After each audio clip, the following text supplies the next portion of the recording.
हाँ जी guys, welcome back to our channel. So today we start with our new series of B.Ed second semester subject curriculum. So chapter 1 curriculum के मैंने कुछ notes बना रखे हैं, यहीं से मैं आपको एक्सप्लेन करूँगी. तो इसका मीनिंग हो गया, the word curriculum has its origin word क्यूर्की से ये बना है, जिसका मतलब होता है to run the course of the race with time can course to the mean that course of study. इसका मेन मतलब होता है कोर्स ऑफ स्टडी, करिकुलम का जो ट्रेडिशनल मीनिंग है. Thus, the traditional definition of curriculum is course of study, training leading to education. Curriculum क्या है? Curriculum is the tool है, ये किसके हाथों में? In the hand of artist to mould his material according to idols in his study. कि curriculum क्या है, कि आप क्या कहते हो, what is the meaning of curriculum according to you? कि करिकुलम एक चीज़ है जिसके अंदर, जैसे एक कह दिया कि एक स्कूल के अंदर कौन बेस्ट करिकुलम क्या होता है, क्या क्या बेस्ट करिकुलम होना चाहिए. बेस्ट करिकुलम वो माना जाता है जो कि स्टूडेंट्स की नीड और एबिलिटी के अकॉर्डिंग हो. तो यहाँ क्या होता है कि एक टूल है in the hand of artist जो कि मोल्ड कर सकता है according to his idol in his studies. तो ये डेफिनेशन है, ईजी लगी जो मुझे बुक में, मैंने वो लिखी है, क्रो एंड क्रो की, नाम भी ईजी है. Curriculum includes all learning experiences in or outside schools that are included in program which has been devised to help him to develop mentally, physically, emotionally, socially, spiritually and morally. तो ये क्या कह रहा है कि curriculum वो चीज़ है, वो एक्सपीरियंस है जो इनसाइड द स्कूल तो होता ही होता है, आउटसाइड द स्कूल भी है, और जो कि इंक्लूड करता है क्या क्या, कि बच्चे की जो ग्रोथ है वो किस में होनी चाहिए? Mentally, physically, emotionally, socially, spiritually and morally. तो ये मीनिंग है, आप यहाँ से स्क्रीनशॉट ले सकते हैं, और ये इसकी डेफिनेशन है. सो नेक्स्ट हमारे पास है इसके कुछ करेक्टरिस्टिक्स हैं, तो हम वन बाय वन पढ़ेंगे. Curriculum help the student to become better citizen. तो करिकुलम क्या हेल्प करता है कि जो स्टूडेंट है वो एक बेटर सिटीजन बने. It makes the knowledge functional. ये नॉलेज को फंक्शनल बनाता है, मीन्स नॉलेज को इन्हांस करता है. करिकुलम एक डायनामिक नेचर में होता है, मीन्स ये हम इसको चेंज कर सकते हैं according to the needs. Curriculum is a combination of curricular and co curricular activities. की करिकुलर जो है, करिकुलम जो है वो उसके अंदर को करिकुलम भी होता है, मीन्स बच्चे को जैसे स्कूल्स के अंदर जो सब्जेक्ट होता है उसमें ये बताया गया होता है कि अगर जैसे आप टीचिंग का कर रहे हो तो इसमें हमें ये बताते हैं कि बच्चे को सिर्फ बुकिश नॉलेज ही नहीं होनी चाहिए, उसको बाहर की एजुकेशन भी हो, उसको प्रैक्टिकल नॉलेज भी हो. स्कूल्स की अगर हम बात करें तो वो ये कहते हैं कि इसके अंदर, स्कूल्स के अंदर उसको को करिकुलर एक्टिविटीज़ भी हों, स्पोर्ट्स हो, योगा हो, डांस हो, आर्ट एजुकेशन हो, ये सारी चीज़ें हों ताकि बच्चे की प्रैक्टिकल नॉलेज भी बढ़े. तो आप ये पॉइंट्स भी ऐड कर सकते हो.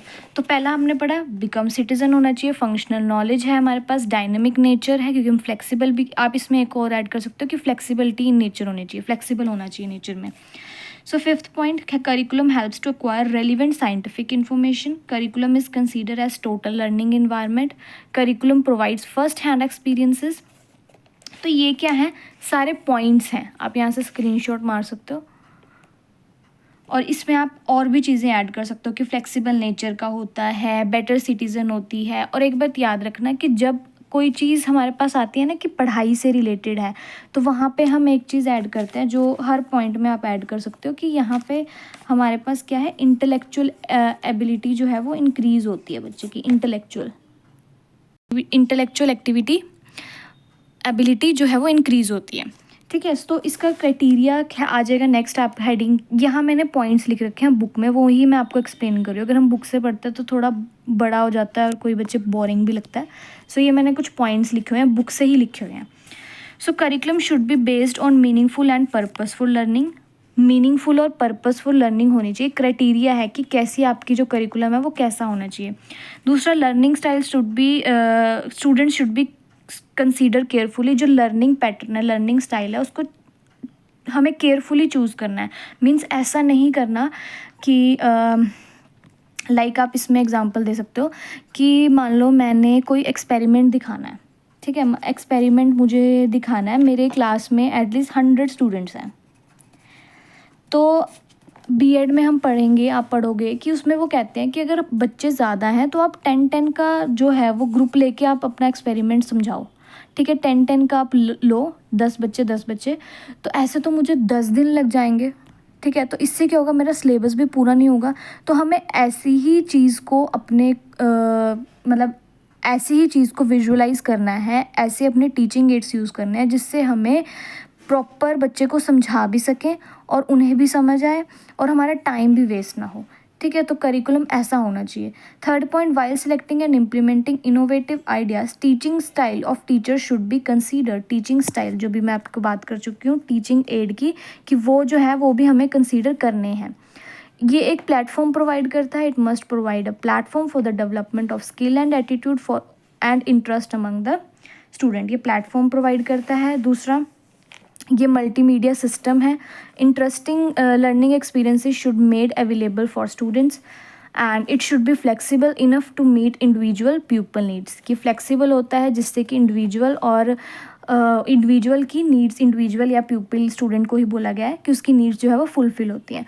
फिर कुछ कुछ फैक्टर्स हैं जो अफेक्ट करते हैं करिकुलम को। एग्जामिनेशन सिस्टम, मतलब एग्जामिनेशन सिस्टम हमारा रिजिड होता है। पहले क्या होता था कि मैं एक्सप्लेन कर रही हूँ इनको, फर्स्ट एग्जामिनेशन सिस्टम को, कि एक मिनट आप स्क्रीनशॉट ले सकते हो ऊपर वाला का, सॉरी मैं भूल गई। तो फैक्टर अफेक्टिंग इसमें क्या होता है, first of all examination system, कि पहले जो था एग्जामिनेशन की जो टाइम ड्यूरेशन